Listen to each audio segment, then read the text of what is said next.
What you doing out in these streets, slave rule? What you doing out in these streets? What you doing out? What you doing out? What you doing out in these streets? What you doing out in these streets, slave rule? We in these streets. Okay, so you've got 3 events today. Yes, that's right. 3. Yeah. Got a Muay Thai event? Yeah. And what else you have? I got a Muay Thai event. I've got a music event. And I've got a event. A friend's hosting a market day, like a food market day event. Yeah. And that's all photography?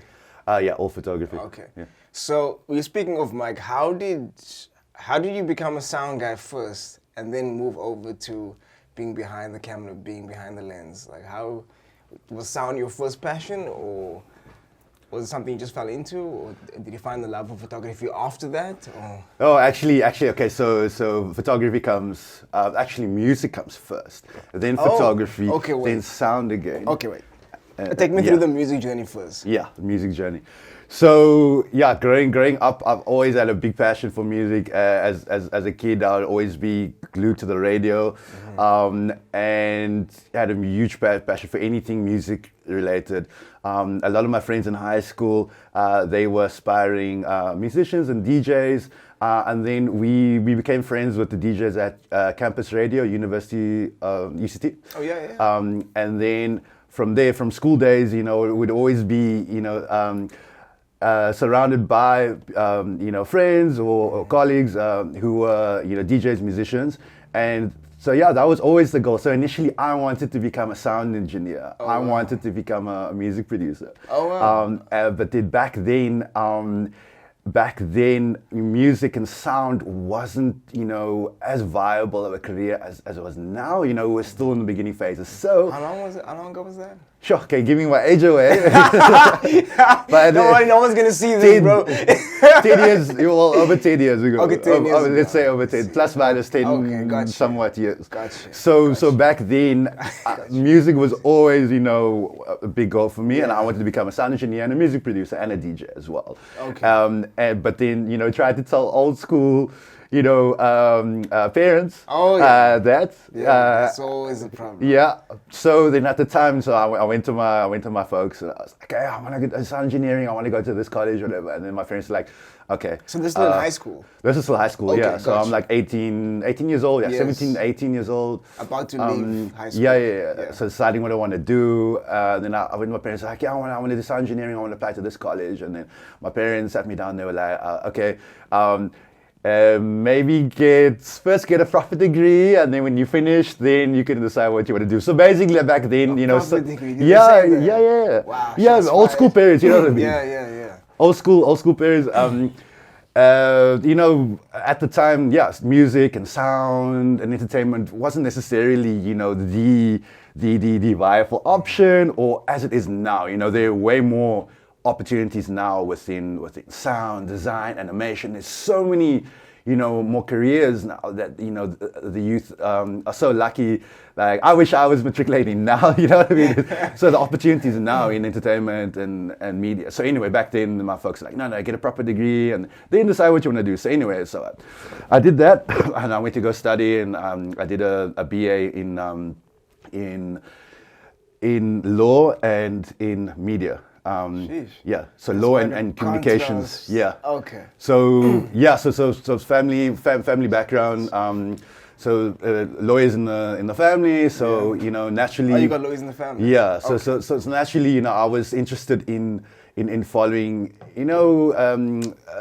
the family kind of trade, so to speak. Yeah. And obviously your parents are more. I'm going to be happier about that because it's following in these footsteps. Yeah. So my dad, he was in the legal profession. He was a lawyer and he's a retired judge. And my cousins and my sister, so they were in the legal profession. So back then, I was curious to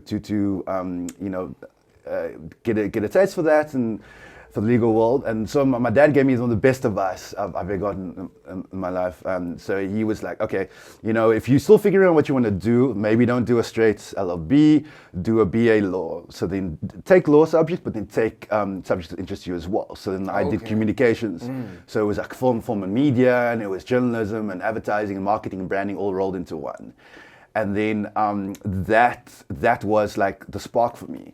So I enjoyed law. Don't get me wrong; like it was an incredible foundation, and I still utilize to this day if I need to like draft contracts or you know have to negotiate rates or you know tell people you know hey you know like in business or contracts like. You know, I know what's clapping, you know, in terms of the contract. So, because a lot of people think if you are coming from the creative side, you don't understand contracts, you don't understand negotiation, you don't understand the business aspect of it. So they take you for a ride. So it's good that you have that that foundation. Yeah. So fast forward a little bit. So then I did my BA. So it was in law and communications, and I graduated, and then that spark for me for the media world. It was specifically advertising, branding, you know, visual arts that gripped me.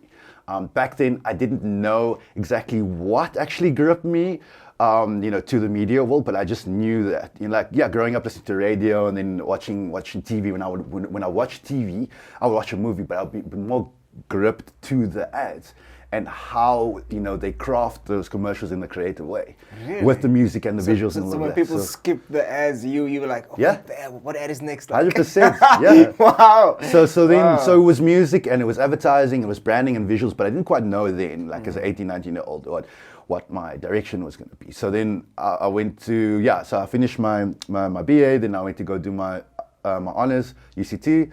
And I did that in marketing management and advertising management and branding, basically.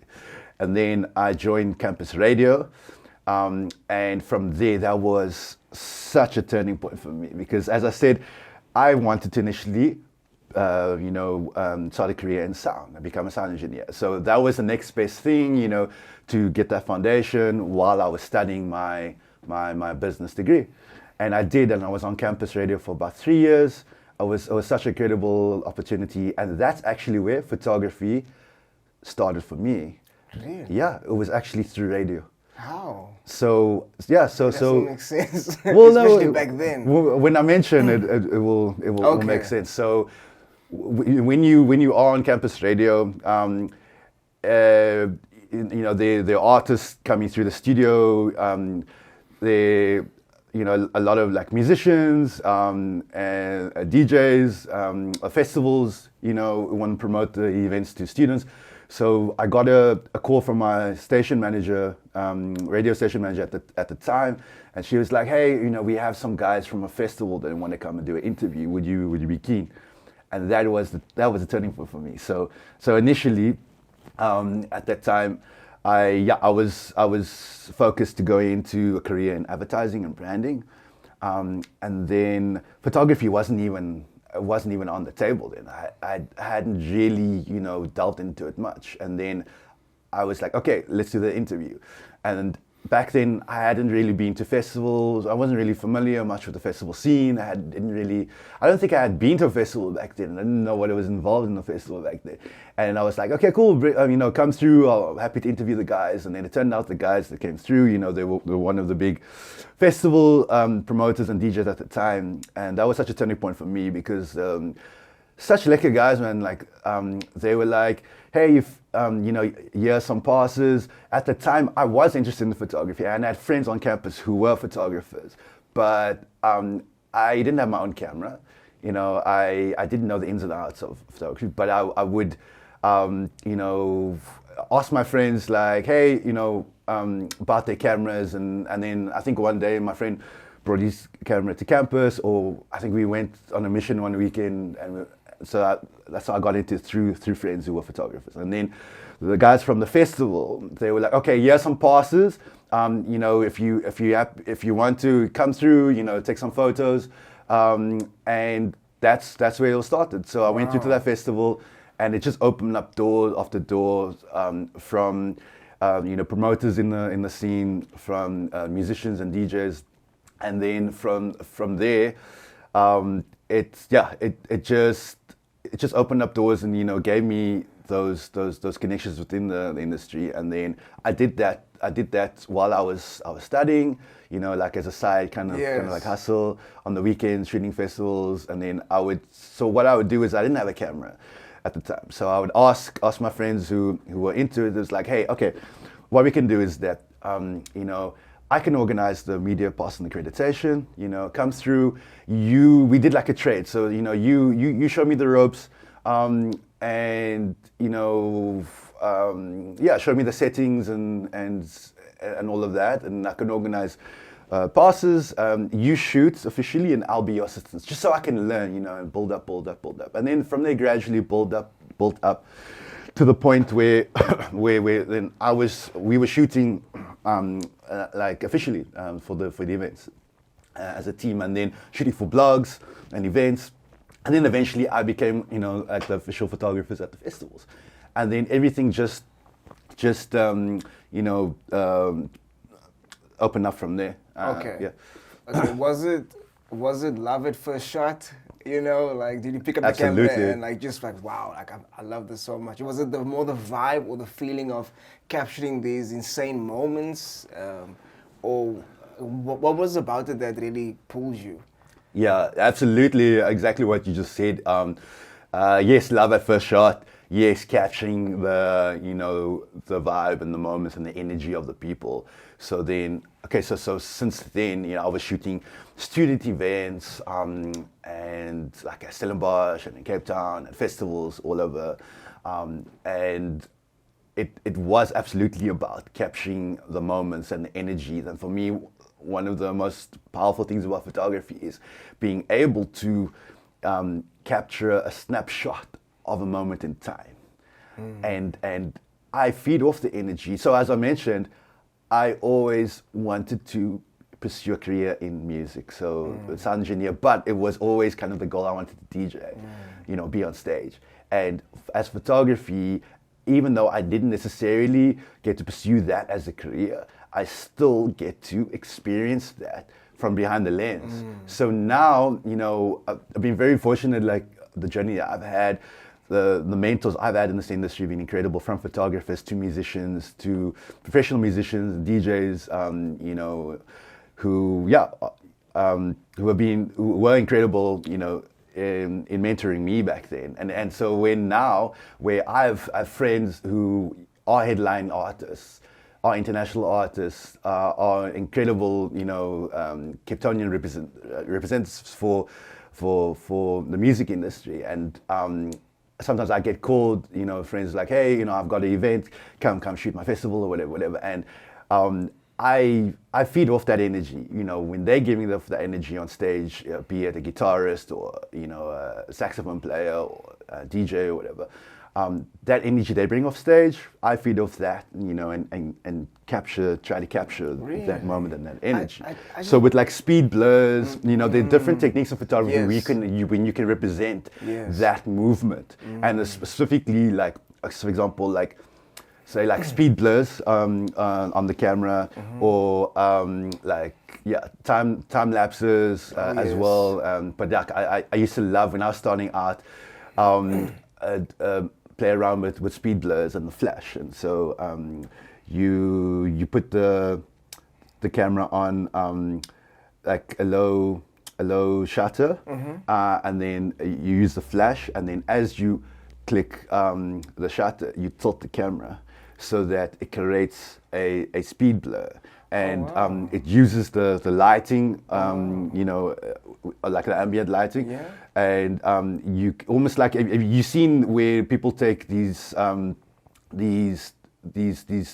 trail lights shots of cars when they set the tripod up? Oh, I've seen those. And then they put on a low shutter, and you can see the trail lights of the cars. I can see that. So I used to do that when I was starting with DJs, musicians, guitarists.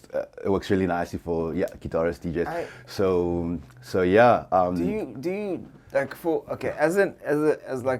for me as a muso, like when I'm creating something, like, or when I'm performing, there's this dopamine rush that you get. It's it's a high like you can't explain to somebody. Right? Yes. Do you get that same kind of high when you're shooting? Absolutely. Really? Absolutely. 'Cause I don't know Yeah. what it's like, because, you know, Yeah. I'm not behind the camera. I'm not somebody I just wanted to get your perspective on it. You know, is it the same kind of Yeah, feeling? yeah, absolutely. For me, Wow. like, so for example, so yeah, backtrack the student days, and then I got into, you know, shooting like the headline festivals. Can I mention You names can, of this? sure. Yeah. So I was actually going to ask you. yeah. So when I started, it was the Red Bull events. It was Earth Oh. Dance. It was. How did you, like, was it just word of mouth? No. It was so because of that interview I was telling you about on Yeah, UCT yeah. Radio. So those promoters and the DJs, so they had connections to Earth Dance Festival. So they just kept recommending you to certain yeah, things. yeah. So I would go, and I would shoot the event, and then. Because I mean, back then social media wasn't what it is now. No, not at all. So it I must wish have it been was. just, Yeah. Yes, it was just word of Word mouth. of mouth. Like, Yeah. check out this guy's work. You know, you'll be great at your event. And But it's also the community music industry, as you know, in Cape Town, it's so close knit and Yeah. it's small. So Yeah. if you do a good job, you know, for someone in the industry, then they'll most likely, you know, refer you if if your work is good and you're decent. And yeah, so that's how it used to work. It mostly be referrals, word of mouth. You know, I'd meet people at the festivals from Earth Dance. Then from there, built up. I became one of the official photographers at Cape Town Electronic Music Festival, CTEMF. And then I got to shoot officially for Rocking the Daisies as well for a number of years. And then Ultra Music Festival when they started out. And then Ultra Festival, I also got the opportunity to shoot Ultra in Bali. And I got to shoot. so they flew out to Bali. Oh no! So I was there. I was there already on the trip. Yeah. Because I had you know the so I was already shooting for Ultra South Africa at the time. So I just requested, like, hey, you know, I'm going to be in the country. The festival's happening, and they referred me, and you know. Wow. And I was able to apply for a pass. So That's so backtracking to what you were saying, for the opportunity, which, you know, I'm so grateful for, you know, all those incredible festivals, all those incredible promoters, those artists at the time, you know, for, you know, believing in me and my ability to be behind the lens and be able to capture the events. So backtracking to what you were asking, do I feel that rush or that energy on stage? Absolutely, yes. When you're getting to shoot, you know, some of the best international artists in the world, and some of the, you know, best local artists in the world as well. We've got such incredible talent here in this country. Absolutely, you know, I feed off the energy of the crowd, similar way that you do as a musician. Do you get nervous, like, for taking shots, like being at this event? Let's say it's somebody's music you really love. It's an artist, and you're like, oh shit, I'm shooting at this homie's event, and you feel like some kind of pressure, like you have to perform, you have to like really get like great shots because, you know, your reputation's on the line, and you want this musician who you love, you know, you want him or her to be like blown away by your work. You know, do you feel that kind of pressure as well? Yeah, absolutely. I mean, you know, it's only natural, human, you know, to have, you know, a little bit of what's the word, like not anxiousness, but like basically nerves. Yeah, nerves. Yeah. But like that's good actually. That's good energy. Yeah. And whenever I have like a big event, I'm shooting like a big festival.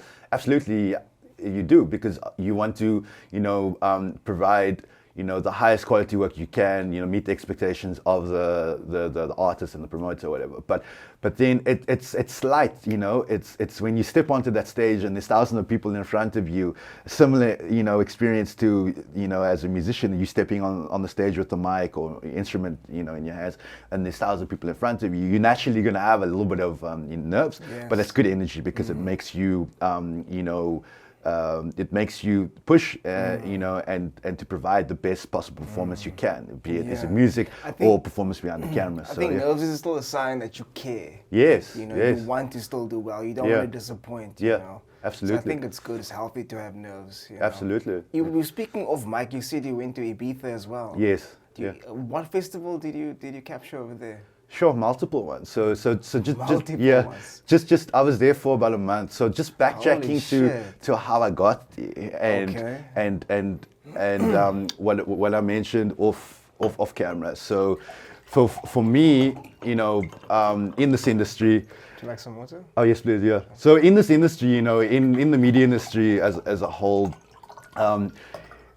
you know, it's very important to. Okay, so there's multiple things, you know, as a photographer, as a professional photographer. Yes, you know, the talent behind the lens, and either if you've, you know, if you've had, you know, training behind, you know, behind that, if like, for example, that you've done a course or you've just picked it up naturally, which I did. You know, there are multiple factors behind that. So yes, you know, the talent and the technical ability behind the camera is important. You know your camera well. Yes. You know your settings, know your capabilities of your camera. But the other side of it is also the business side. But then also the other side of it that connects to the business side is that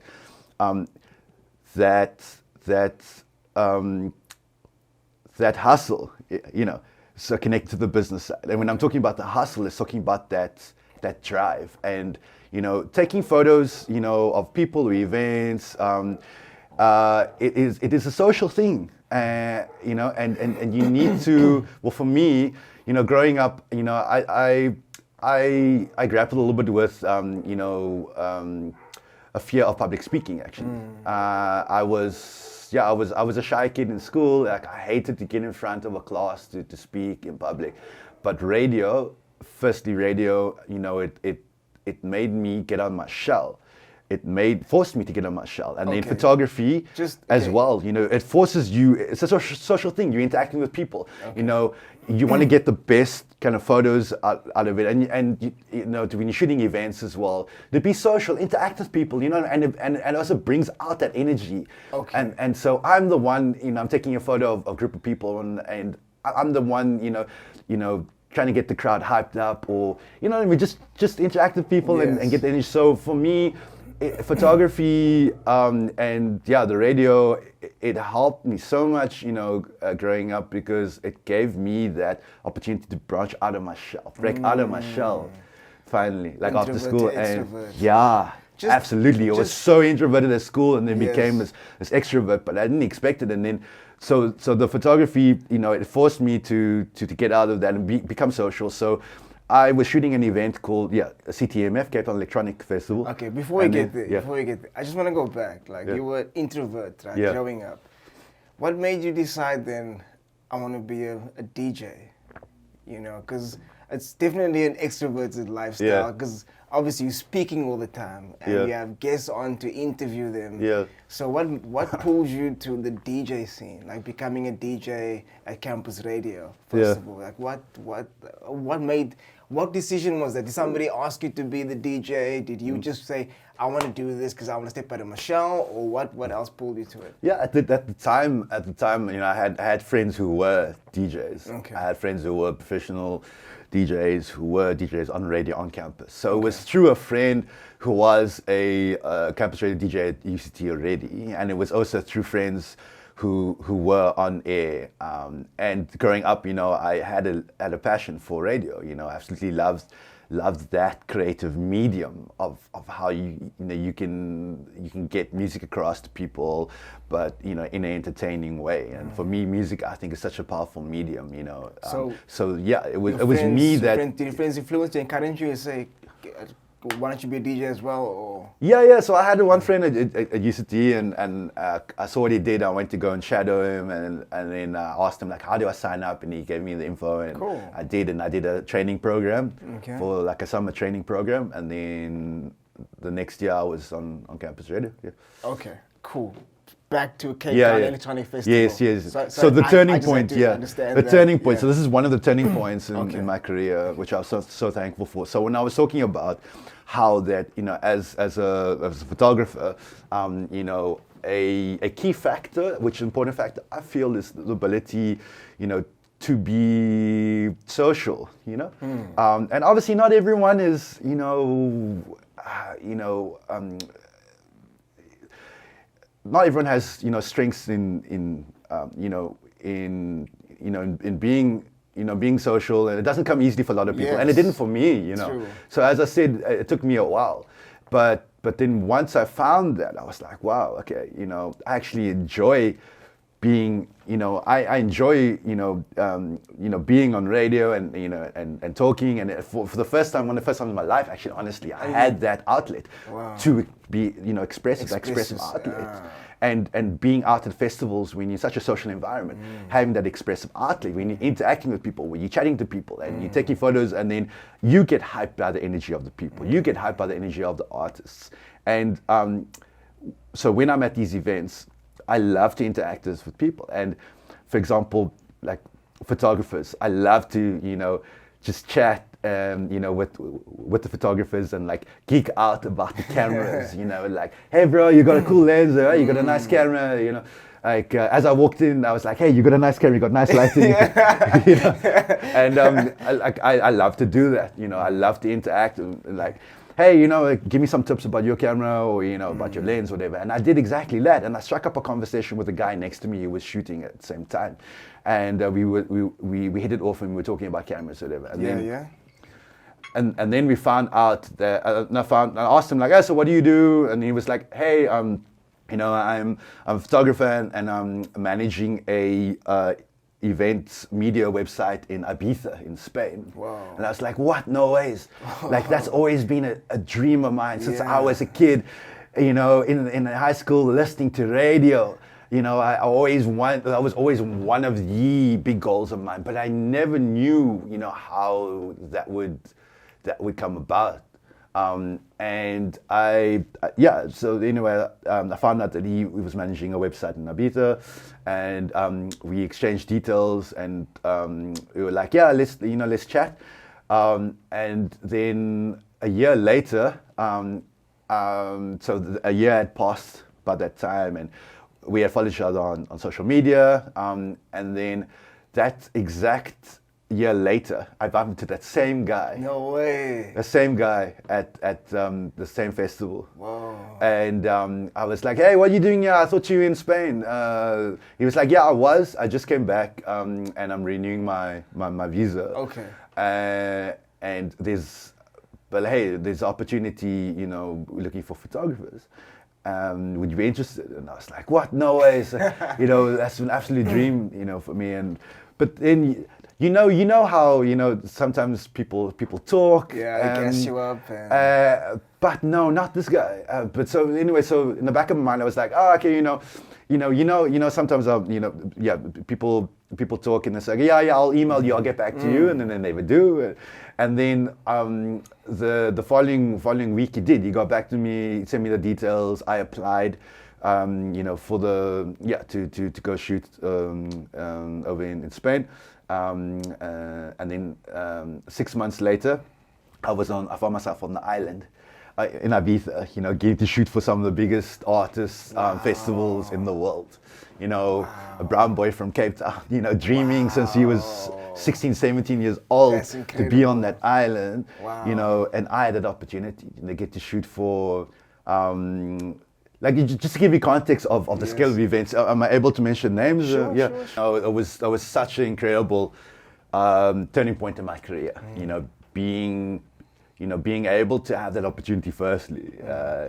Like you said, a brown kid in Spain shooting for these big events. Yeah. It's crazy. So, yeah, I mean, and all thanks to, you know, one of my you know, mentors, huge mentors in photography, and now, you know, I'm thankful to say one of my good friends.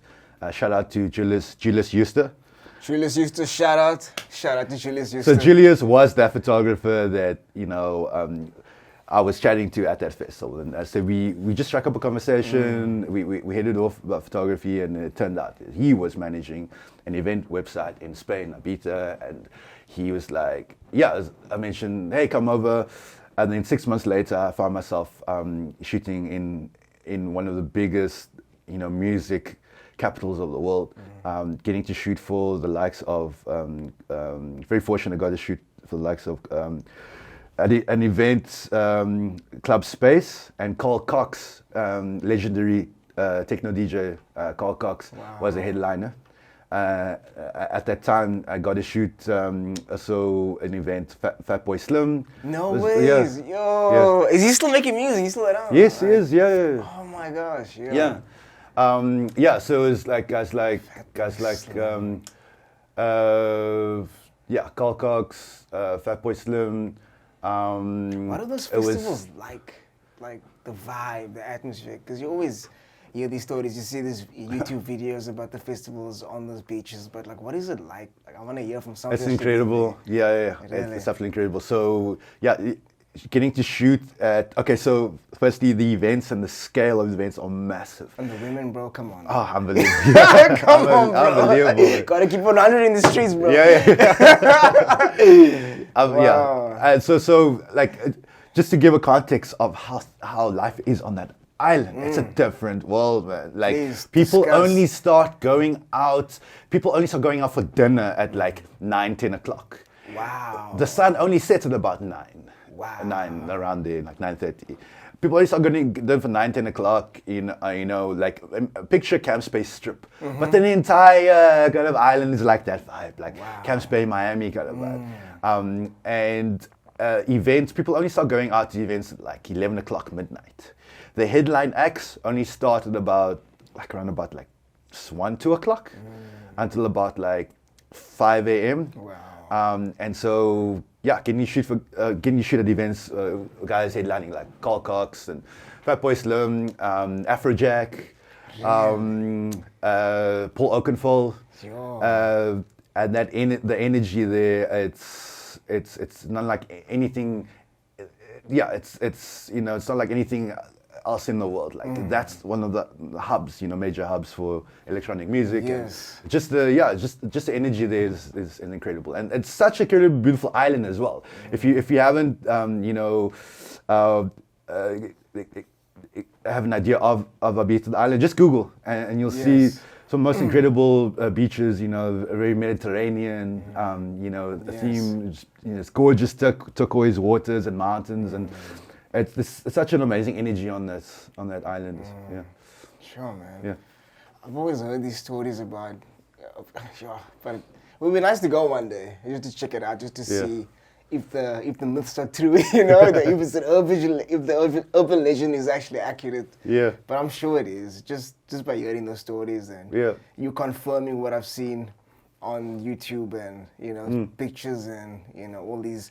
Everyone has these great stories about Ibiza, so. Yeah, absolutely incredible time for me. It was, it was amazing. Just as I said, like, growing up, dreaming, about, firstly, like, hey, one day I would love to be there. And so, backtracks, before. Your parents, what does your parents say when they're doing all these events, Oh, okay. At first, old school parents, at first, they didn't obviously quite understand, the industry, but then when they saw my passion, and the love that I have for firstly photography and, and then when I was able to, start earning from it, then they were full support and family full support to this day. But yeah, just also backtracking before, I had this encounter with this photographer. And I always had this dream, to visit Ibiza, but I didn't quite know how as a kid. And then at the time I was working for a photography studio, I was like a trainee photographer, and that was also, amazing opportunity. I was training in everything from studio lighting to setting up shoots for clients. And anyway, so while in between work, while my lunch break, you know what I was doing? I was I was compiling a database, a list of contacts in Ibiza. Oh, wow. A list of so I would do a Google search and I would find all the photography like companies, all the studios, all the events companies, and I put together like a Excel spreadsheet. Yeah. And then during my lunch break, I would email them and they were like, "Hey, I'm a photographer from Cape Town.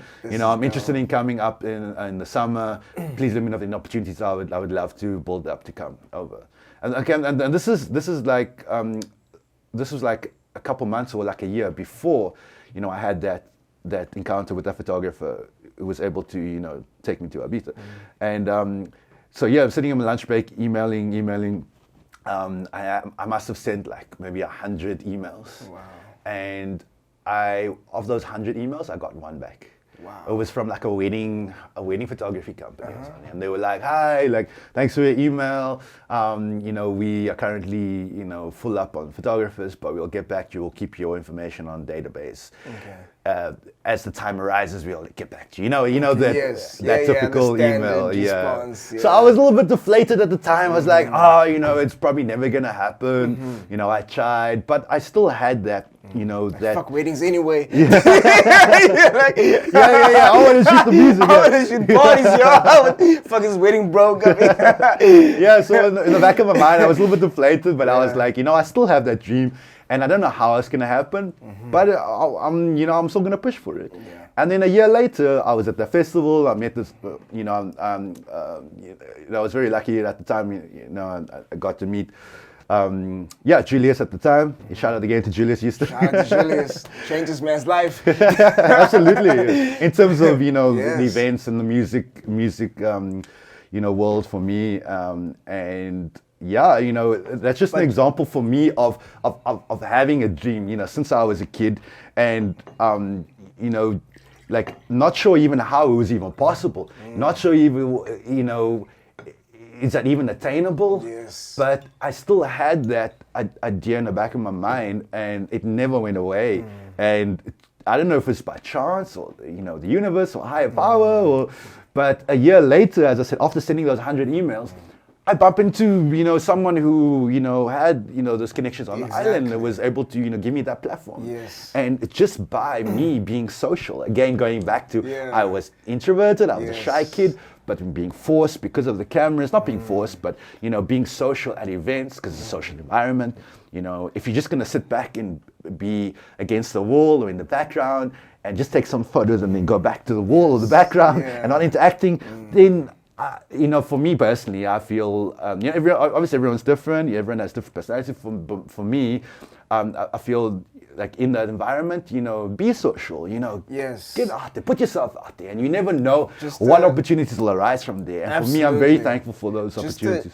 It's the message to these kids in the streets, like network increases your net worth. Absolutely, networking is key, So guys. you Networking is key. have to communicate, you have to be social, you have to connect with people at events.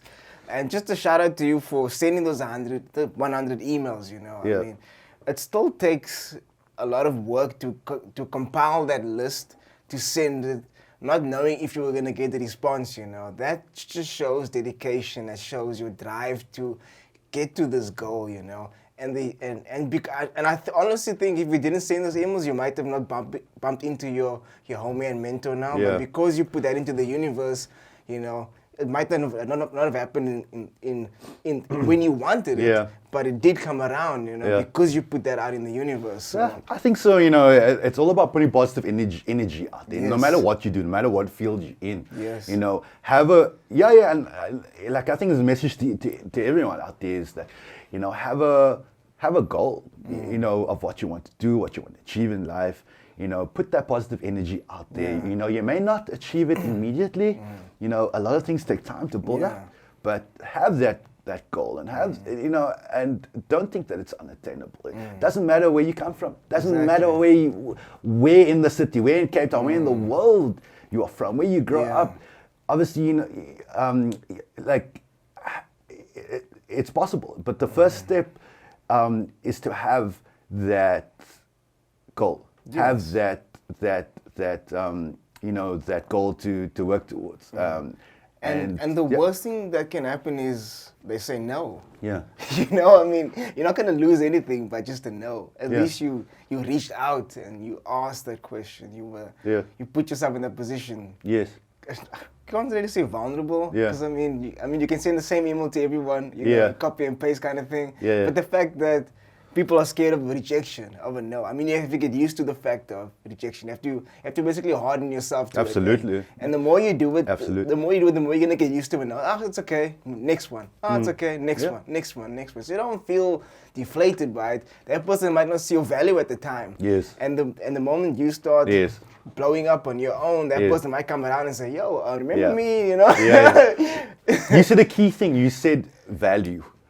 The main thing is also knowing your value within Yes. yourself.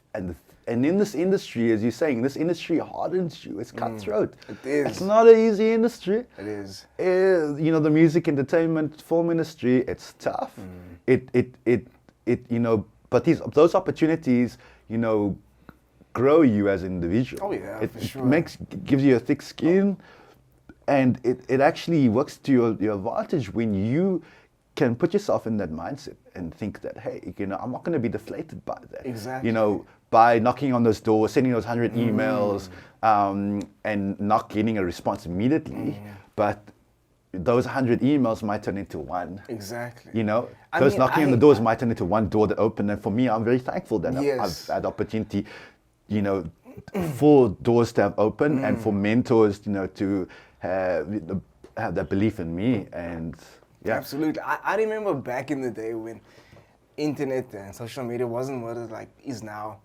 I remember like physically going to radio stations, like physically going to studios and record companies and physically, like actually going there, not sending emails and stuff, Yes. physically going there. Yes. That's a different kind of rejection, you know, because now you see an email, it's like, Yeah. you know, but now you're in front of somebody. Yeah. So that thickens you even more, you know what I Absolutely. mean? So, Yeah, and I mean that was amazing. You know that you physically went there. You had a goal in mind, as I was saying, Yeah. and you physically, you know, made that decision to get up that morning or that day to go to that station. You know, make yourself vulnerable. You know, and go and push for, you know, that goal that you wanted to achieve. And yeah, also, you know, just off topic, just wanted to say, you know, huge big ups and respect to you for your drive, your hustle. You what do know, you mean, bro? I'm just out here in the streets, bro. no. This man over here. Just watch this man over here, guys. No, Watch this bro. man over here. Multi-talented. I'm Like, we met on a film festival, you know. Yeah, we did. Yeah. No, actually before that, it was We went on the film set. just- yes, clown. Yeah. Clown, yeah. Yeah.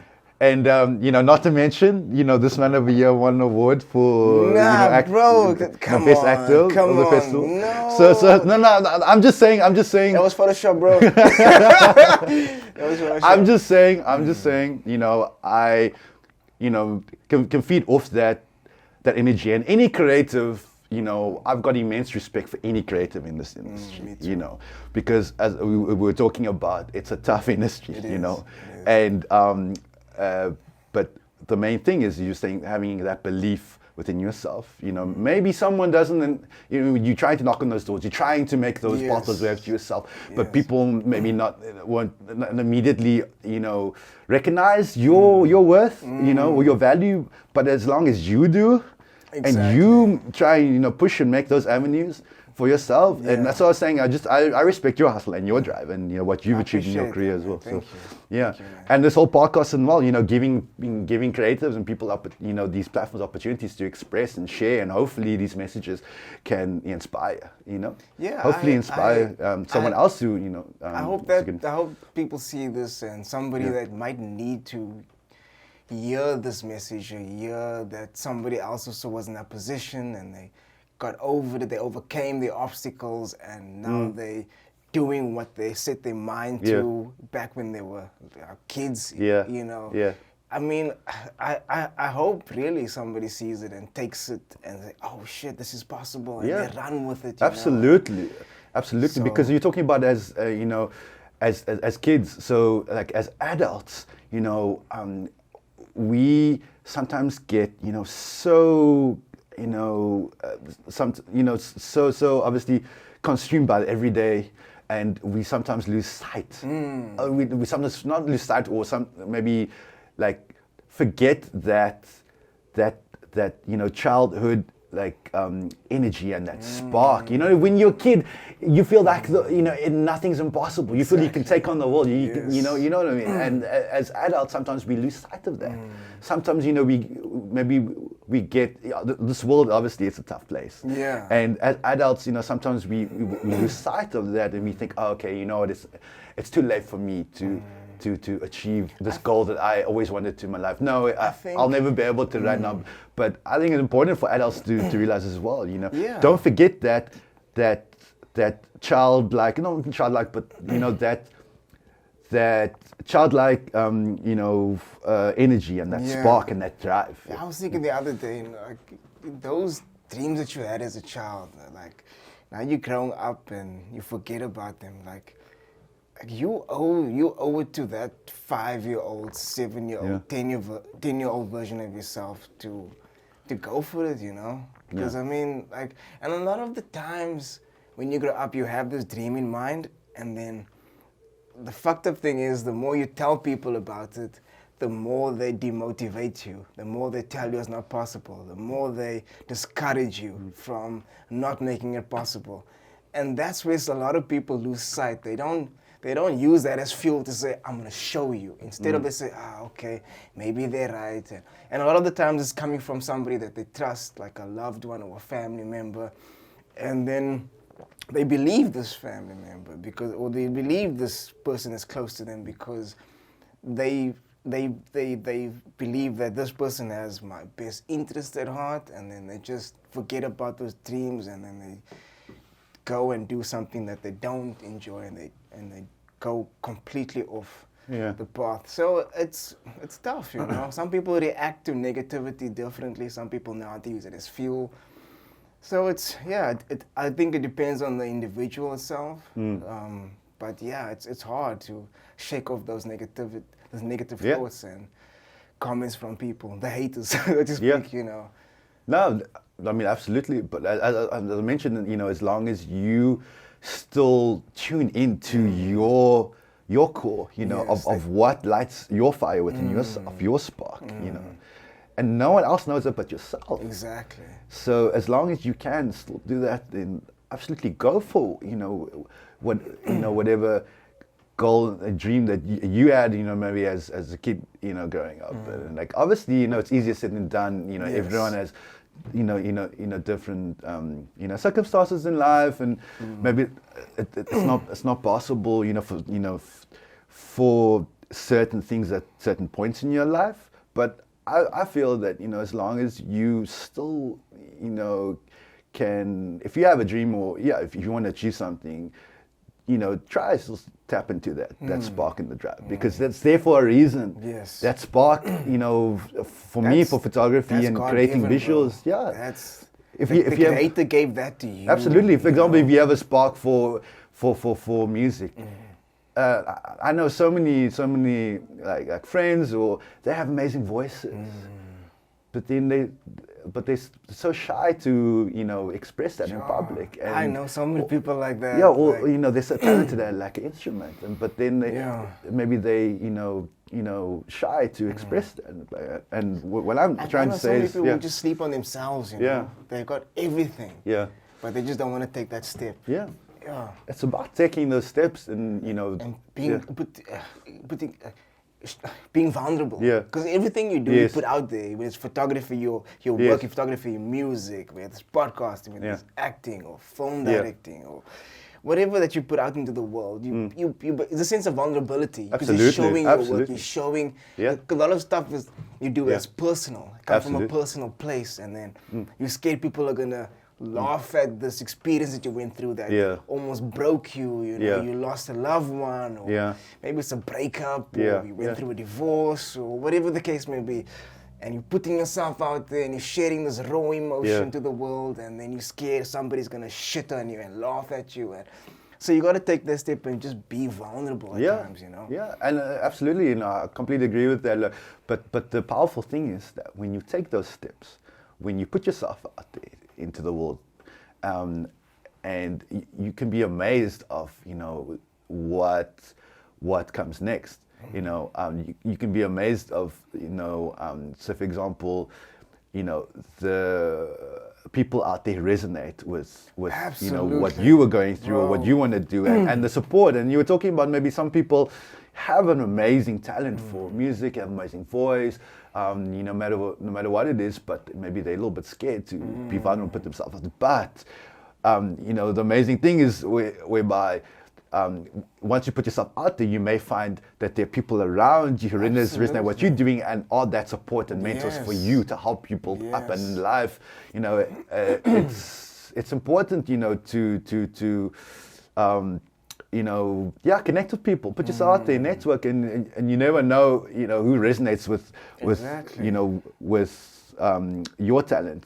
And Yeah. and for me, I'm very thankful, and I'm so thankful for, you know, as I mentioned, the people who, and the mentors who, you know, believed in my ability. And, you know, I wouldn't be here to this day without the belief, firstly from my family, from my friends, from mentors, you know, colleagues in the industry. I'm super thankful for, you know, every single one who saw that belief, you know, in my work. Yeah. Oh yeah, but also on that note of Ibiza, the story ain't finished yet. Okay. Wait, there's more. But wait, there's It more. gets even better. So then going back to the island now. Yes. Yeah. So okay, wait. So it's a backtrack. Okay, let's backtrack like a month before the island. Like, yeah. So I'm getting ready, you know, to go on this trip. You know, thankfully, all visas and everything was in place. You know, everything was What kind of aligning up visa did to you it. get? Schengen. A Schengen, a Schengen. normal Schengen. Normal Schengen. Okay, so you didn't have to go for a working visa or anything. Well, so at the time, no. I'm not immigrations though. yeah, I'm not trying to. No, it was on Yeah. a normal. It was on a normal Schengen Okay. at the time. Okay. Yeah, so everything was lining up for the trip, and then I had an uncle at the time. He was like, "Hey, I believe you're going to Spain. There's opportunities." Well, he was like, "Hey, there are football games happening at the time. There's soccer games happening at the time." And I was like, "Okay, I'll look into it." And then I found out while I was there was a Barcelona match at Camp Nou Yes. in Barcelona. You know, Yes. one of the Famous most iconic stadium, stadiums in the yes. world. And I was like, okay, you know, let me look into it. I went online, I saw there was a game, and I went onto the Barcelona website. I went to go look for the media accreditation applications. Got the details, and at the time, so I was a photojournalist at that time. I was a photojournalist trainee. So I had a little bit of experience in shooting sports, and so I applied. And also, similar situation, you know, thinking like, hey, you know, this might be unattainable, this might even be impossible, but I'm gonna give it a shot. So what I did was like, okay, I'm gonna be in Spain anyway, around that time.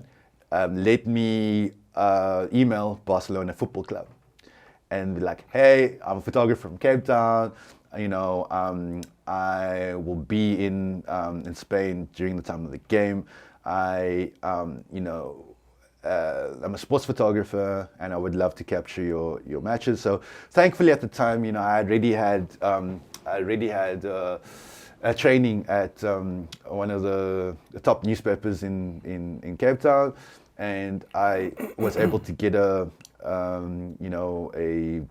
referral letter, a press letter to apply for my application, and so I applied. Anyway, so then fast forward now, 4 weeks later, I'm on the island, I'm in Spain, and by that time I hadn't received any feedback, any word back from Barcelona Football Club, and I was at the time I had 2 days before I was supposed to fly from Ibiza to Barcelona, and I was like, okay, wow, sure, it doesn't look like I'm gonna get in. I haven't heard any feedback from them. I checked my emails, I didn't see anything. And then in the back of my mind, I was like, hey, like, while I'm here, I've got a Spanish cell phone number. Let me just give them a call. Yeah. Yeah. let me just give them a call. So then I'm on the website. Yeah. Oh, yeah. So I picked up the phone, I dialed the number, and also in the back of my mind, I was like, they're probably not going to pick up. I'm probably not going to get through. Yes. But I was like, you know what? I'm here. This is the moment now. I didn't get an email, but I'm still going to follow up. I'm going to call. You know, Yeah. I'm going to make this work. I'm going to make this happen. And I picked up the phone, I called, and I was like, hey, you know, I was like, hi, I'm a photographer from Cape Town. I emailed you about a few weeks ago. I'm on the island. I'm just following up if you had received my request to shoot. I'm not sure if it might be too late now. And they were like, oh yeah, hi Mr. Motala. We did receive your request. It's been approved. Didn't you receive it? I was like, what? No, I didn't receive it. They were like, check your spam folder. And lo and behold, I checked my spam folder, and the media accreditation wasn't there. No fucking way, fucking spam. Yeah. Damn with Gmail. Yeah. So basically, the point I'm trying to get across is that, you know, I thought it was that goal, that dream to go shoot Barcelona football team, you know, one of the biggest football teams in the world, at one of the biggest football stadiums in the world. At the time, you know, I thought it was unattainable. I thought it was impossible. But then I was like, hey, wait, let me apply. Yes. Then I applied. I didn't hear back from them. And then I was like, okay, it's probably not going to happen. But then I was like, hey, wait. Let me pick up the phone. I'm going to give it one more shot. Yeah. I'm going to give it one more shot. And I did, and I called them. And it just turned out it was in my spam folder all this time. All this fucking time. Fucking spam. And then, I was gonna ask you, like, did you check your spam folder? Yeah. I was gonna ask you, like, before you brought up that story when you phoned them, I was gonna ask you, did you check your spam folder? Yeah. So shout out to Barcelona football team, you know. Shout out to Barca. Thank you so much for that opportunity. Absolutely, you know, love FC Barca. And at the time, it was the era for Barca. Right. So that was the era. That was the golden era. Well, I feel for Barcelona football team, the likes of Lionel Messi, likes of Neymar Jr., Suarez as well in that team. So this was 2015. Oh, okay, got you. This was 2015. Just after the World Cup. Yeah. Got you. So then backtrack. I found out that the accreditation was in my spam folder. Jeez. And when I was on that call, when I was on that phone to the Barcelona press or the media department, and they told me, and they said their words were, yeah, Mr. Motala, we got your application has been approved. I nearly fell off my chair. Really? I was in such shock. I couldn't believe it. And then anyway, so I got ready. I flew out. I think it was the next day or 2 days later. Wow. I went to flew straight to Barcelona. What an incredibly beautiful city! Like, oh my word, like Cape Town. For me personally, one of the other cities in the world that I absolutely love with a passion is my home city. And Barcelona. It's got a similar feel actually. Really? It's got it's got this it's by the coast. It's got that that coastal feel, but it's also got a Cape Town feel. I can't really describe it. I'll just say if you have opportunity to go. It's got that Cape Town feel. I get that feeling from when I was in Rio. Yeah. Rio felt like home. Yes. I was like, man, sure, this is Cape Town, bro. Yeah. I was like, wow. Rio is also actually one of my dream destinations. I've always wanted to go. You have to go. I'm putting it out there in the universe. That's like if I have to move somewhere else, it would be it. Like Rio, like that vibe there, the people, the beaches, the mountain. They love us. If they hear you from South Africa, they're like, wow, South Africa, like it's amazing. It's beautiful. So I felt similar in Barcelona. I felt at home in that city. Such a vibrant city, like our city. It's got such an energy, like it's a hub for music and art and culture, like our city as well. So anyway, so now I'm in Barcelona now, and I'm on my way to the stadium. And Yeah, This is you solo. No. So I was gonna say, you know, as a shout out to homies over there. You know, I had some friends, a South African friend who was I met here, and he was working in Barcelona, Okay, and then I cool. met through him some other friends, and so That's dope. yeah, I had a support base, I had That's dope. friends and a crew there, and they showed me around, and that was absolutely incredible. And so I'm on my way to the stadium now, and as I walked into that stadium, I got my accreditation. I walked through the gates onto that like field area, and I was like, wow. Wow. And I said a little prayer, you know. Oh, yes. I said thanks to God. I said Alhamdulillah. Yes. You know, in Arabic it means all praise to God. And the first thing I did is I picked up my phone. I called my dad. I was like, Dad, I'm here. I just made it into the stadium back home. No, but back then you couldn't video call, right? No, you couldn't Okay, video okay, call. that's I'm not sure if you could. I don't think so. No. Yeah, it was early. No, 2015. No, I think 2015. I don't know. No, I don't think so. So I yeah, I don't called my dad. The first thing I Yeah. did, I was like, Dad, I just made tell you it! I'm here. I'm here in Daddy, I Barcelona. made it! Yeah. And so Yes. yeah, so it was incredible. Like I got official press accreditation. pass, yes. Like on basically on the field, like where the training grounds are. Like I'm here and Messi's warming up in front of me, and then we go to the dugout where all the press are. So I have my camera, my tripod, my lenses, setting up, and then Wait, you obviously had to bring your own equipment, right? so I brought my camera, but then I rented lenses, like in the telephoto Barcelona. lens, in Barcelona. Okay, Yeah. okay. And that stadium is absolutely. Because when I watch those matches, those guys have those massive Yeah, lenses. yeah, I had to rent one of Like, those, yeah. Those lenses are bigger than me. You know what I mean? Like, I rented one of those zoom lenses, Wow. and how much did those cost? I'm just curious. how much do those cost, like retail? Yeah, no, like to rent. How much is one of those to rent? Those Sure. I can't massive remember now, lenses. but I mean those lenses, it's like anything from like 100,000 rand. Like some of those if you wanna retail buy for- one. Yeah. Fuck. Yeah, 100,000 rand, 150,000 rand for those lenses. Yeah, yeah. So now, I'm in the stadium. I'm setting up, you know, and then the game starts, and that atmosphere of that crowd, like one of the most passionate, loyal fans in the world, Barcelona fans. I was right there in the dugout where the fan area is. Who were they playing? Sorry? Who were they Oh, playing? they were playing Levante. Levante, okay. Yeah. Yeah. So in the Spanish league, yeah.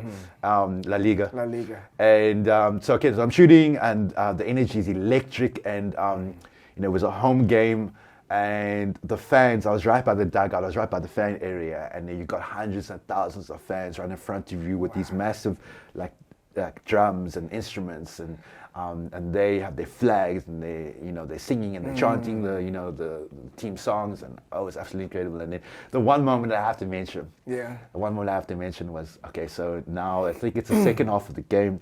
One of the Levante players fouled Messi, and there was a penalty.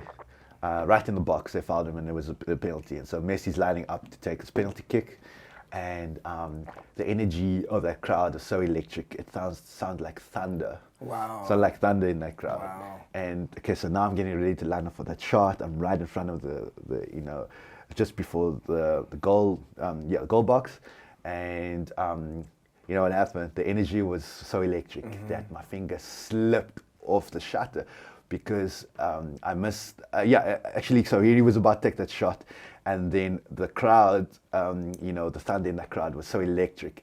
They sound like thunder that I missed that shot. My finger, I was just about to take the shot. I was like, my finger slipped off it because it was so loud. Yeah. And that energy was so massive. So, but anyway, thank goodness there was another foul and there was another penalty, and he had 2 penalties that day, and I got the second shot. That's amazing. So That's crazy. Yeah, that was an incredible turning point for me in my career. I'm so thankful for the opportunity, and just backtracking to what I thought would be impossible and attainable as a brown kid from Cape Town. Being able to shoot some of the biggest football players in the world, Lionel Messi, Neymar, Suarez, That's crazy. in That's one of the biggest amazing. hubs of football in the world. That's truly amazing. Yeah. So how do you go from still pictures to motion pictures? Yeah. How did that transition happen? Yes. So I dabble with it, back in varsity, a little bit of varsity days as well. My cousin, he, at the time we were studying at UCT around the same time. We actually did a radio show together for a little bit. And he was studying film directing. He was studying, wow. so yeah, he was studying film media and he specialized in directing. And so shout out to Raul Dyson. Shout out to Rahul. Yeah, so yeah, also a big mentor to me. Especially then. He gave me one of my first opportunities, like on student films. Coming on set and assisting.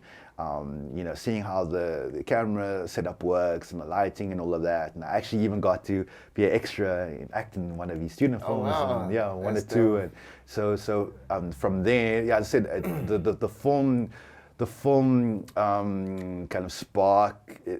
It was around the same time as the UCT radio and the radio.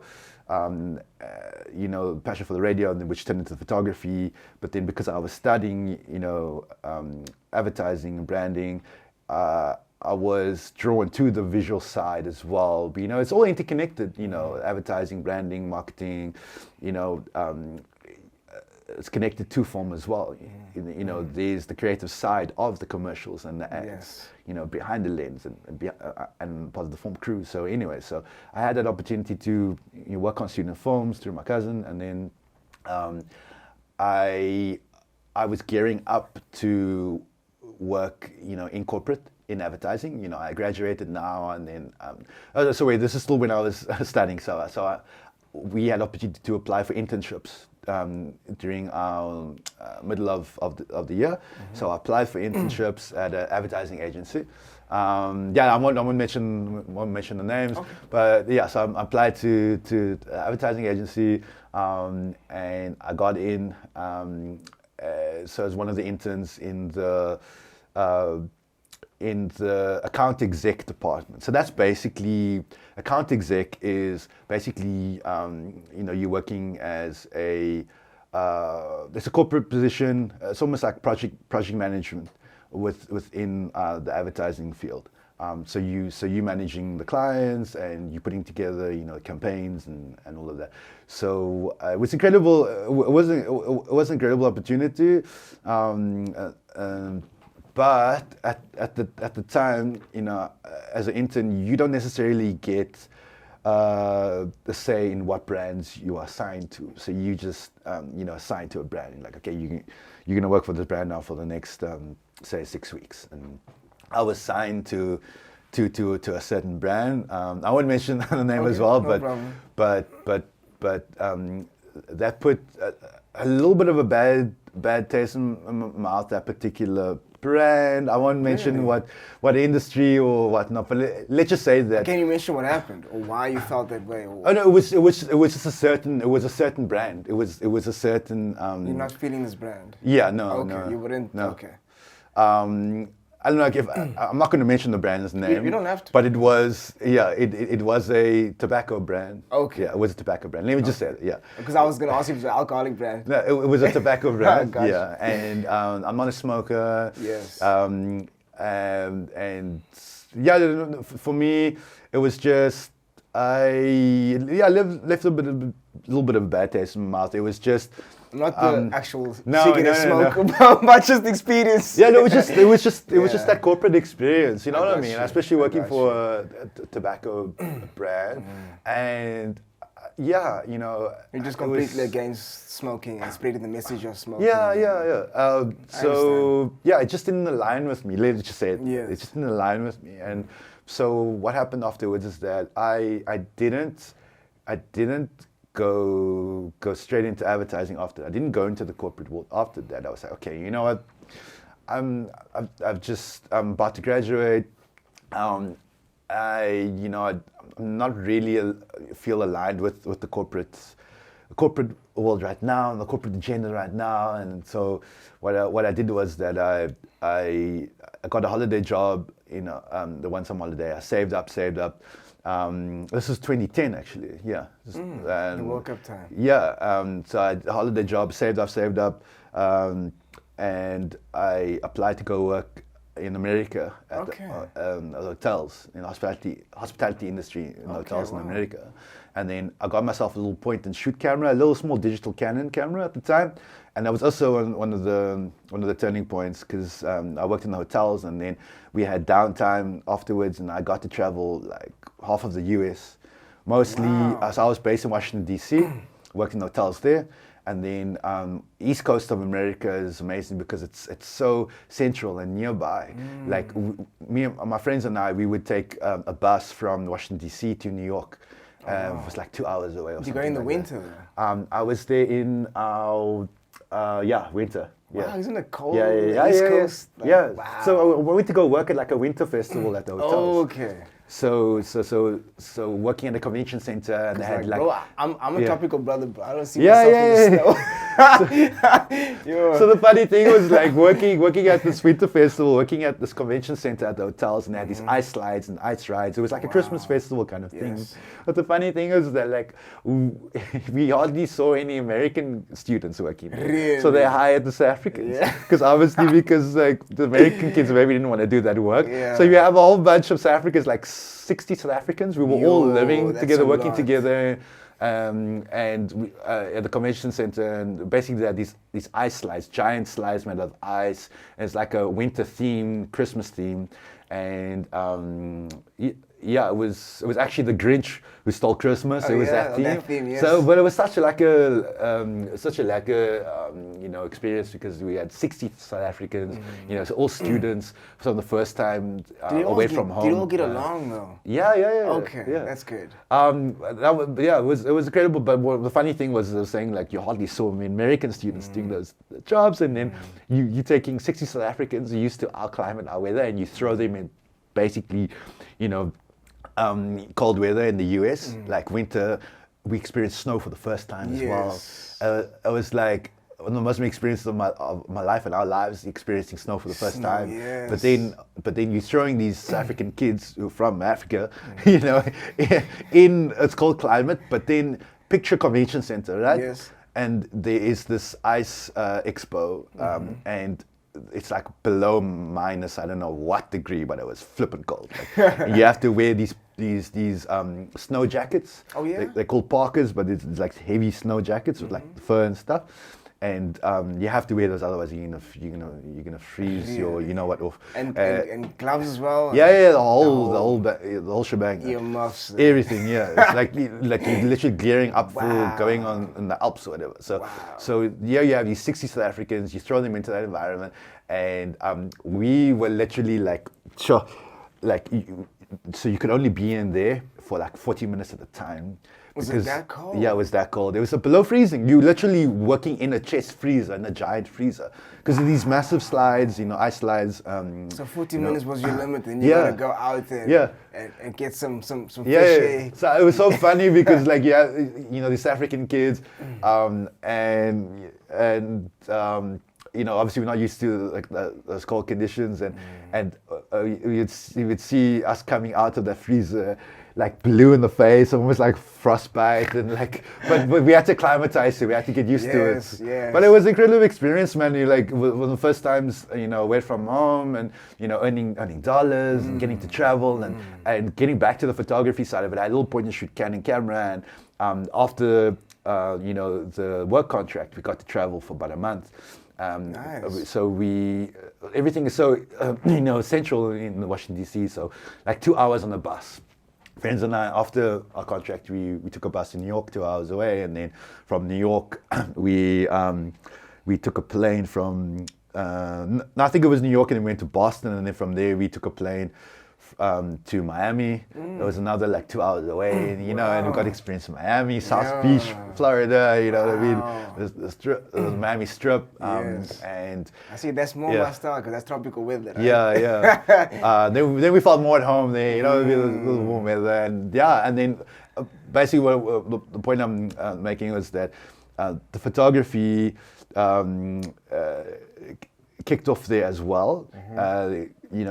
Traveling half of the US with my little camera, and it trained my eye, at that time as well. So then coming back to South Africa, coming back to Cape Town, Then through my cousin, he introduced me to colleagues in the film industry. And I had, already had an interest in photography then. I was, starting to train my eye and build up, my portfolio. And I, thankfully, through my cousin, I got to work on the film sets, as a trainee, and take some photos as well, behind the scenes stills of the crews. And that's how, it all came about, and then backtrack, it's been over 10 years, about 11 years. Wow. It's been about 11, 12 years since, and it all started, through the camera, Wow. taking stills on set of the crews, and then building up from there. And then I got myself a film agent. I signed up as a PA, which is a production assistant. So a lot of people in the industry, you sign up as a PA, and that's basically, you are the assistant for all the crews, no matter what department, lighting, camera, wardrobe, whatever. If they need someone to assist, you are that guy or that girl running around, getting coffees, making those orders, picking up gear, running to the gear rentals. It is hectic. The hours are intense, but I'm so thankful for those opportunities because, as I said, I could build up my character in the film industry, and as a PA, production assistant, you get insight into a lot of different departments, so you get to learn. And so, as I mentioned, my passion at the time was sound and visuals, and so I got to take stills on set. I got to be a PA, but then I made friends with the sound guys, and then I became a sound guy myself. I became a boom swinger. I got the opportunity to work on like SABC commercials. Wow, that's dope. I got to work on SABC local drama series as well. Wow. And then from there things built up. I got an agent, built up, and now 10 years later, 12 years later, I must do the math, I must calculate, sometimes you lose track of time, Yes. And especially like when COVID, because like everyone like discounts the Yes, COVID period. yes, It's like they wrote man. that off as a bad debt. you have to take that 1 year off. That was like 3 years or 2 Yeah, years. yeah, or yeah. It whatever. was about It was- 2 years. Yeah, and a everything bit. was a bit shady. Everything Yeah. was, but Okay, yeah. so let's say 10, 11 years now. Yeah. Yeah. So 10, backtrack, fast forward about 10, 11 years now. So I started out as the PA, production assistant, running around, getting directors, producers, crew coffee. Where's my coffee, Yeah, damn it? yeah. Mikhail! Yeah. Stop playing. Yeah. I said 2 sugars. Yeah, I want 2 sugars and almond milk and canderel. And Almond milk. And so, why does it taste like Cambodian breast milk? I said almond milk. What's wrong with you, Mikhail? Where did you find this Cambodian? yeah. And literally, like, you're getting not 1 coffee, but you're getting like 5 to 10 coffees for the whole cruise. And the frustrating thing, the most frustrating thing is like, no one has the same order. That's the One thing. person will have. Do you write on there like this is for this, this is for Yeah, this you is have for a notepad. Susan, You have to, this is for Michael. Yeah, it's for Karen. Yeah. Karen. Why you gotta be a Karen? Karen wants a decaf latte with almond milk. You know what I mean? And she wants half a sugar, not 1 sugar. No, because she wants half a sugar, half a canderel, and then Half a candle. half a canderel. What? Yeah. Make up your mind, woman. Like. So like I had to order like 10 coffees and different orders. So one is like I'll have a coffee, make it black with brown sugar, and I want a cappuccino, make it almond milk, whatever. So anyway, but what I'm saying is that those experiences actually, it was amazing because it grew my skin in the industry. Yes. And also, you get to meet such incredible people on set, and anyway, so then I was networking, meeting a lot of people, got to work in sound, and then I found my niche. I found my fit in the industry. So I did everything from like camera assisting, but then I found my fit, I feel. And what I'm doing today is AD department, which is assistant directing. And in film, in a film set, it's a massive setups. It's almost like a military setup. So you have your different departments. You have your different ranks in every department. You obviously, everyone knows about the big director. You have the producer, but what you don't know is you have different departments under the director. So within the directing department, you have the main director, and then you have the first AD. A first AD is a first assistant director. That's what it stands for. So that's basically the woman or the man who is, the right-hand man or right-hand woman, to be correct, of the director. So that is the main director's basically assistant. So as a first AD, you are basically in charge of running the set and coordinating the set. And then the first AD has his or her assistants. Then you have a second AD. And then they work closely with the actors and coordinating the actors. And then you have a third AD, and they coordinate a lot of coordinating with the extras. And so when I started out as a third AD, working on commercials. One of the biggest ones was I got to work on a BMW commercial. Wow. For the BMW 2 Series. It was a massive commercial, Adley Street. They cordoned off Adley Street, and they had stunt drivers from some of the biggest productions in the world, like Fast and Furious, Mission Impossible. Wow. And they came down. They called the Drift Squad. I think it's a Drift Squad or the Drift Mob. So they came down for the BMW commercial year, and they literally 5 brand new BMW 2 Series drifting around Adley Street with helicopters and tracking vehicles. Wow. And that was incredible. So I was a part of assisting the AD department and the production department in coordinating the extras, and we had to. So when you're working on such a big scale production, you can't just cordon off the road and that's it. You have to manage things very, very strategically, and safety is key. So everyone on that set needs to be. So for example, we had to have 100 people on that set, especially 100 extras, to be background for that commercial. Wow. And then, so I was basically involved in coordinating those extras for that BMW commercial. That's so, awesome. so from there, it started out as a third AD. As I said, I've found that my fit. I absolutely love working with people. As I said, from being an introvert, Yes. and then through the cameras, through the industry, I was forced to become more social, and now I absolutely love what I do.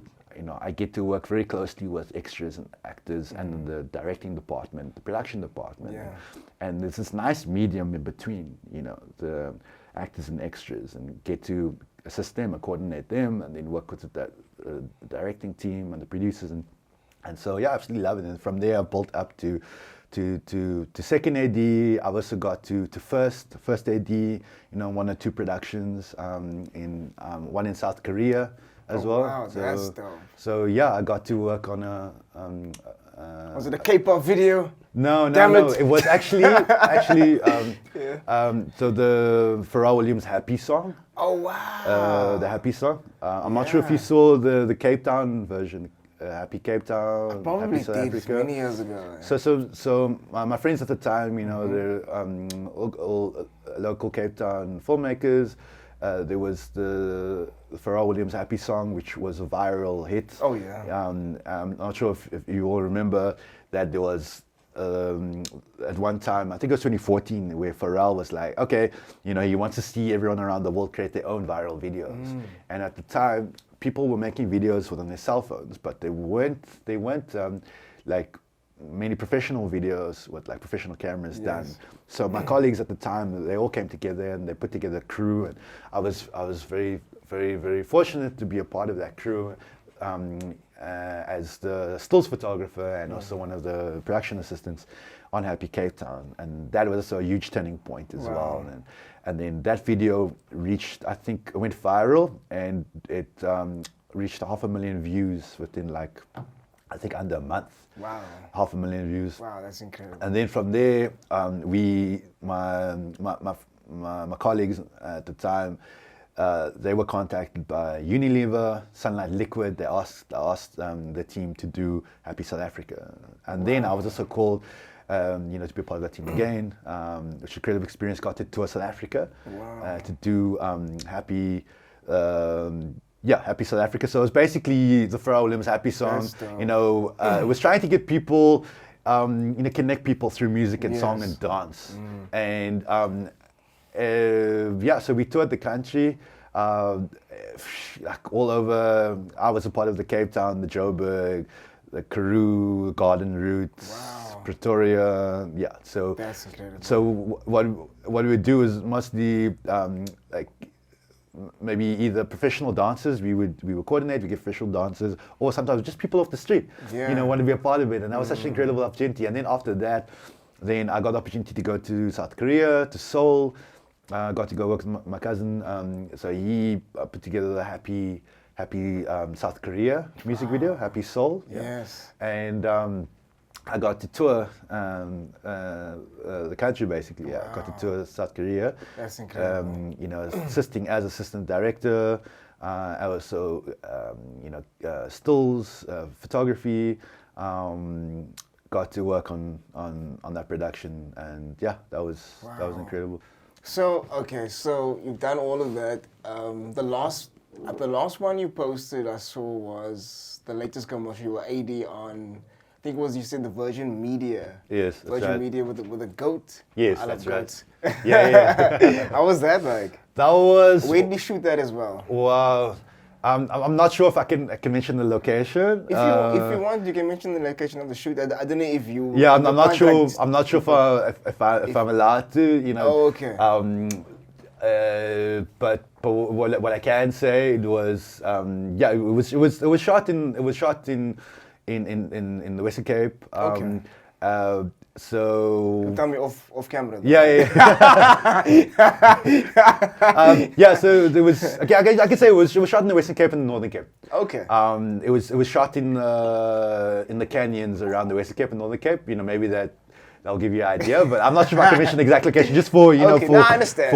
I don't want to get into trouble or anything. Yeah, just for logistic reasons and production reasons. So anyway, so that was honestly one of the biggest productions that I've been fortunate to have worked on so far as an AD.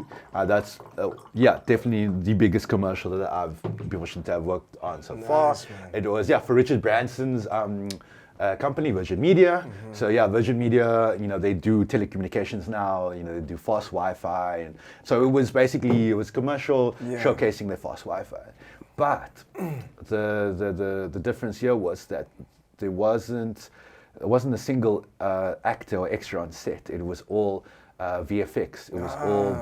So the goats you see, if you just Google Virgin Media commercial, the latest one will come up with a flying goat on a hang glider. Yes. And the tagline is called "Why stumble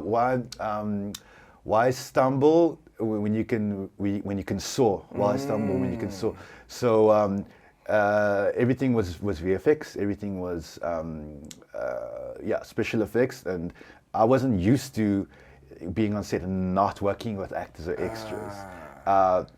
So I was solely working with crew. I was helping to coordinate crew. Wow. We were working with drone pilots. We were working with stunt riggers, VFX artists, and that was incredible. It was a hard shoot. It was. How long was the shoot? It was like 5 days straight. Wow, 5 days. And you were shooting in the middle of the canyons, in the heart of summer, 35-degree heat, remote maybe location. 40. Yeah, you're hiking, from set to get to the location. When did you shoot that? Beginning of the year, early this year. Really? Oh, it's only dropping now. It takes a couple months. Post-production is a big thing. And also it takes a couple months. And also when they feel that this product is gonna be available as well. So it is, I get it. When they're gonna do this campaign, okay, I get it. Yeah, so that was incredible, experience. like hiking through these canyons in the heart all of the summer, all the equipment and gear, and it was one of those moments in my career where, you know, it's I could feel that, you know, my character growing. You know, I was you know, incredible opportunity to work with some of, you know, one of the biggest directors in the UK. Wow. And he's worked on, you know, massive, you know, music videos, the likes of Jay-Z and Adele and Foo Fighters, and getting the opportunity to, you know, work with some of the top, you know, directors from the UK and top execs from Virgin Media. And as I mentioned, it grew my character so much. You know, it forced me to just step up, you know, and basically bring it and go. Yes. You know? And you know that Eminem song, you only got one shot. Yes.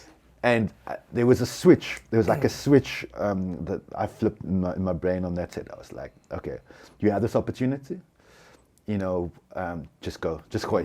Yeah. And I did, and it was amazing getting feedback after that set, you know, from those top directors, from that crew. Yes. Like, thank you, you know, for the hard work you put in, and you know, working on films, working on set, working on commercials, it's a heavy industry. You know, the hours are hectic, hours are grueling. It's like you're working like 12 to 14 hours. No, it's like 12 days, you say, 12-hour days, maybe sometimes longer, and you know, it's intense. But the rewarding thing is when the product comes out and you get to see your hard work on screen, and it's such a humbling experience as well, you know, getting to see that. Yeah. So yeah, I'm extremely thankful for you know, all those opportunities. I want to get more into that because also you do behind the scenes work as well. But our time is limited. You got places to be. You got 3 events today. Yes. So I wanted to. You mentioned something off camera as well. You said something with regards to you teach divers, the diving. Oh no! I don't teach the diving, but I volunteer for a NGO. Okay. So they are a ocean conservation. Ocean science, right? Yeah, so ocean science. Yes, that was they called See the Bigger Picture. So shout out to See the Bigger Picture. Shout out to See the Bigger Picture. Yeah. So if you haven't heard of them, guys, check them out on socials. What's their website? So yeah, if you just Google See the Bigger Picture, and on Instagram and Facebook as well. So it's an incredible initiative that is teaching ocean conservation. They do beach cleanups on a regular basis. You know, trying to encourage people all over the Western Cape to come out on a Saturday morning to help clean up our beautiful beaches around our coastlines. And also the other very important initiative that they do is a program called Defenders of the Blue, DOB for short. And what they do is, so they select schools. Defend the ocean against Aquaman. No, but against Defenders of the Blue, bro. Come on, bro. It's like, what enemies are out there, bro? No, so it's okay. So they select schools, high schools from all over the Cape Flats, and they take learners from the high schools, and they invite them. So we invite them to Saturday morning workshops where we take kids through everything from you know, teaching them ocean science, teaching them about marine biology, teaching them about conservation, teaching them about, you know, we take them to the rock pools and you know, teach them about all the organisms in the water, and then you know, we do sessions with them like that, and then We do snorkeling sessions with them as well. Wow, that's incredible. And then it's a 4-week program. At the end of the 4 weeks, we have a fun day for them. It's almost like a graduation ceremony. We have Yes. certificates and Nice. and yeah, so it's been running for now, I think it's what, 2.5 years or 3 years now, if I'm not mistaken. Wow. But yeah, it's been such an incredible opportunity, for me to be a part of this. That's a beautiful as- initiative, I must say. as a mentor, from the camera side, but assisting, all the incredible, marine scientists, and specifically marine scientists of color, and our team is made up of incredible people, from all backgrounds, and I need to give a shout out, to one of the co-founders, so brother Shamir Mahmoud. Shout out to brother Shamir Ahmud. Mahmoud. Oh, yeah. Mahmoud. Shamir Mahmoud, yeah. Apologies, I didn't want to butcher your name on purpose. Yeah. So, guys, if you haven't heard of the incredible work that Brother Shamir is doing, just Google his name. All the amazing work will come up. So he is one of the co-founders, obviously, the Bigger Picture, so he is from Heidelberg, and he discovered free diving, and that was incredible turning point in his life, where he and he says this in his interviews. He made a film, he made a documentary on his journey, and he says that free diving in the ocean was one of the first times where he felt free, where he felt the sense of freedom in the ocean. Wow. And he made a documentary on the journey. It's called Rise from the Cape Flats. Rise from the Cape Flats. Yeah. Where can people see that? If you just go to YouTube, YouTube, okay, cool. Yeah, I think the trailer is on there. Okay, cool. Yeah, and that film, has gone to film festivals. It's won awards. Wow. And you know what? So he started this initiative, and then he's gone on to pursue his filmmaking, and now he's recognized as National Geographic filmmaker. So he won the National Geographic Wayfinder Award. That's so he's one of the recognized National Geographic explorers and filmmakers now. Wow. This is a man from our communities, from I'm Cape gonna make Town. a note of this. I want to watch this. And his story for me is so inspirational. Wow. Because it doesn't matter. He's giving talks now around the world. And Wow, that's it doesn't matter. Where you come from. Yes. What your circumstances are. As long as you have this, this goal and passion for what you want to do, and now he's making films all around the world. Wow. Giving talks and so yeah, it's been an incredible experience getting to work, and volunteer, and also become a mentor now for these educational programs. And for me, it's not just about being behind the lens anymore. Now, for me, it's about trying to impart that knowledge that I've learned over the years, and I've been very fortunate, to have had this journey that I've had, and now any opportunities to be involved in programs where I can, help inspire the next generation, and any educational programs where I can try and inspire, kids through creative outlets, through cameras, no matter what it is, but to let kids know, let the youth know that, whatever goal you have in mind, don't think of it's unattainable and impossible. No matter where you come from, what background you're in, and the responses from the kids is absolutely incredible. Like it's so emotional, as our team. There's so many times where like waterworks, Yes, from our crew, yes.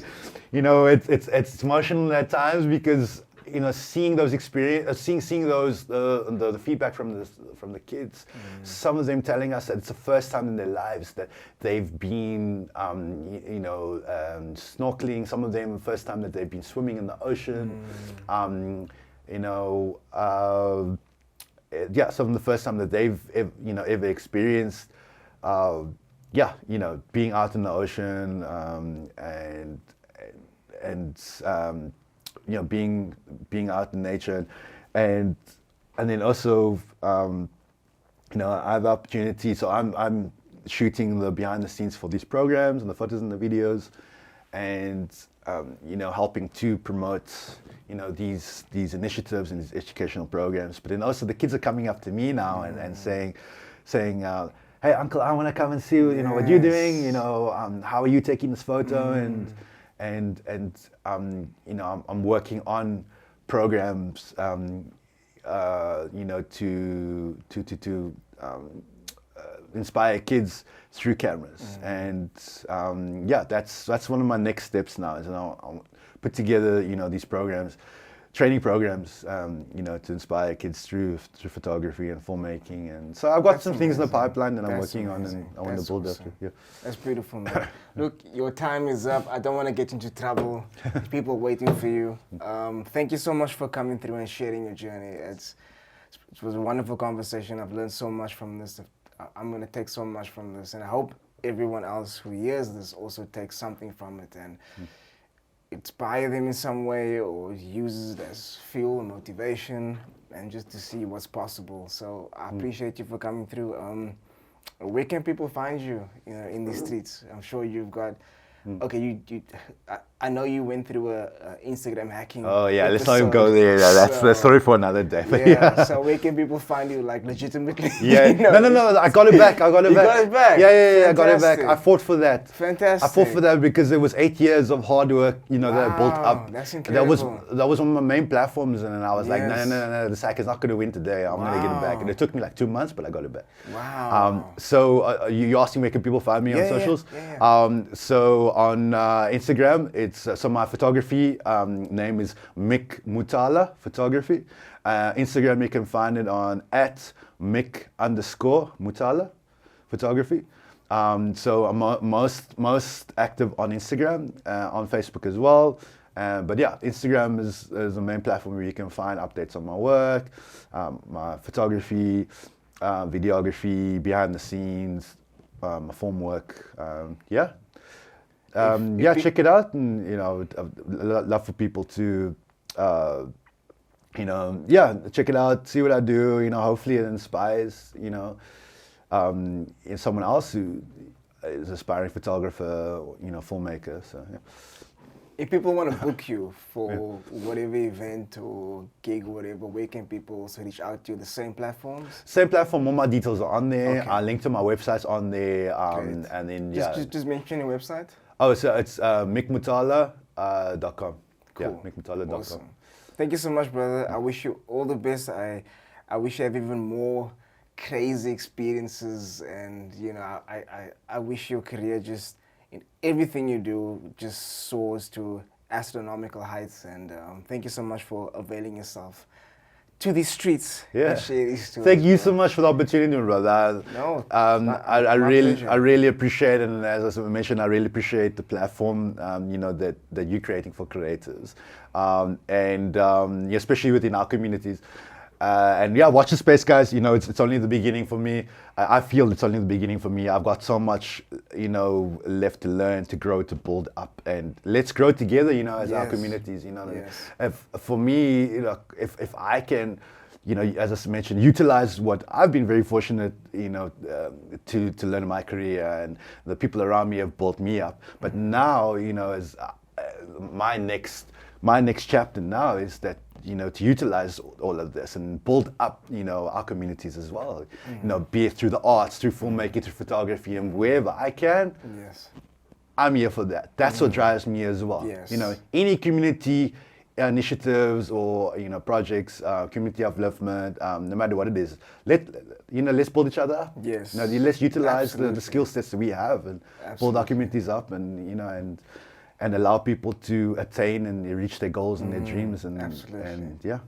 Awesome, brother. I appreciate you so much. Thank you, man. Thank you. Thank you. Thank Thank you, you. man. Much respect. Sure, man. What you doing out in these streets, slave rule? What you doing out in these streets? What you doing out? What you doing? doing out? What you doing out in these streets? What you doing out in these streets, Leroy? We in these streets.